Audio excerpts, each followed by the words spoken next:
it's Chris, back with Clearly Crafted Artistic Designs Quickie here. We're working on our deer lantern. We already did the prep video where I showed you how I got to this point. With this one, I still have the lights in it. I have fiddled with it a little more just to get the deer in the right spot so that I didn't have any of these wonderful lines from the mulberry paper coming through the face in areas where it was, you know, a very dark line, taking away from any of the facial features. I don't mind them here in the body and some other places, but I don't want it right in the face. So I can take the lights out now, and that's one thing when you're doing these, putting your lights in, seeing where, if you're going to light your piece up, if you're using paint or mulberry paper, just to see if you have any flaws before you get to the end and it's to a point where you really can't go back and fix things. I think that's a big help. I see so many people get disappointed in their end product when they go to put lights in and they don't think their paint looks right, or you know, there's a hole in your paper. So that's just a quick tip. So I have my satin Mod Podge here. I prefer satin, tends to be my favorite. And when you're doing these bigger pieces, and they're rounded, instead of going from the top down, I find if you go from the top down, it almost causes a flip in the middle where you're getting the paper to go down, and you're more likely to get a wrinkle right in this section. So I found that I prefer to go to the side and with the curve, and I have less wrinkling. And I don't mind a little bit of texture. I know people freak out when they get a wrinkle. I think it adds a little character. I mean, these are homemade pieces. I don't know, it's just, you know, personal preference. I am not one to do the iron-on method or anything because I like texture. Many times I add texture on purpose because I just like it. So this one I'm going to show you. I'm going to go right from the top and do a sweep. Sweep straight down, nice thin coat.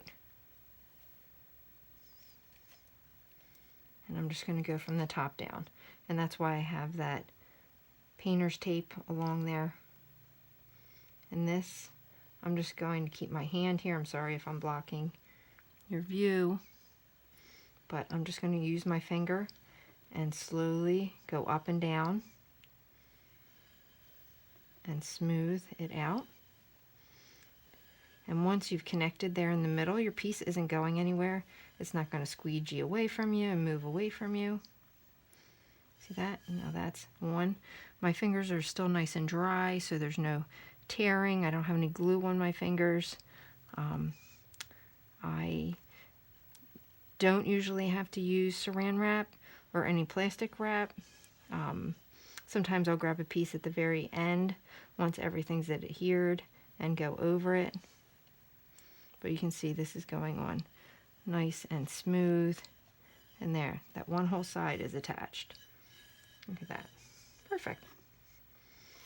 So, and then I'm going to peel up this other side and do the same thing.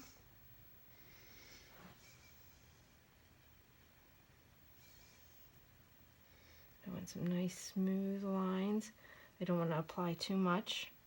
I want to make sure it's an even coat. And there's no rushing. I want to make sure I got all of the edges. And you're still going to put more on top. I usually put the brush in my mouth. I'll try not to do that so you can still hear me.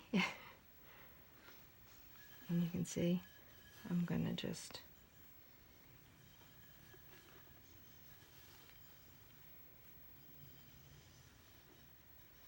gently apply it. And you can feel the mulberry paper every once in a while. I'm like, oh, is that a wrinkle or is it the mulberry paper? But it's the mulberry paper. But you can see this is going on really nicely. This is a nice napkin to work with. I have to tell you, some napkins are not as nice to work with. Having worked with this one before, it is nice.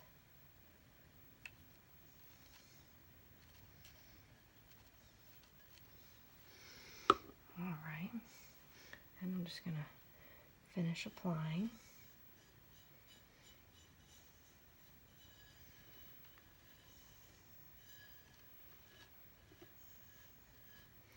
it's a slow, steady process. If you're making something and you want it to look nice, it just can't be rushed. And if you think you're going to be rushed, then wait to do whatever you're working on. That's why this one's waited a month. I had the base. The base is quick. You can always get the base done, but I had a couple other pieces I had to do and a couple charity pieces, and those were important to me. So I always make sure my hands are dry. I tend to get Mod Podge on my pants. It's okay. It comes out in the wash. And look, that's down.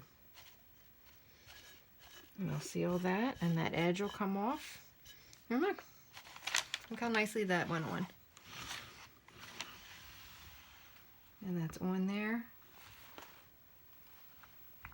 I will end up trimming this, and I'll put a coat of Mod Podge on here. Now I'll put a coat on top and let this dry overnight. I won't finish this probably until Monday. I work the next 2 days, so in an effort not to rush anything, I'll put it on, let it completely dry, because when you're working on the opposite side, I have to flip it over, and I want to make sure it's fully dry before I'm turning it over, with the potential of doing anything to mess up what's on this side. So I'll probably put 1 or 2 coats of Mod Podge over this, so that when I'm working on the other side, this side doesn't get messed up. So, alright, thank you for watching. This was a Clearly Crafted Quickie. I will show you the other side when I go to do it. Have a good night.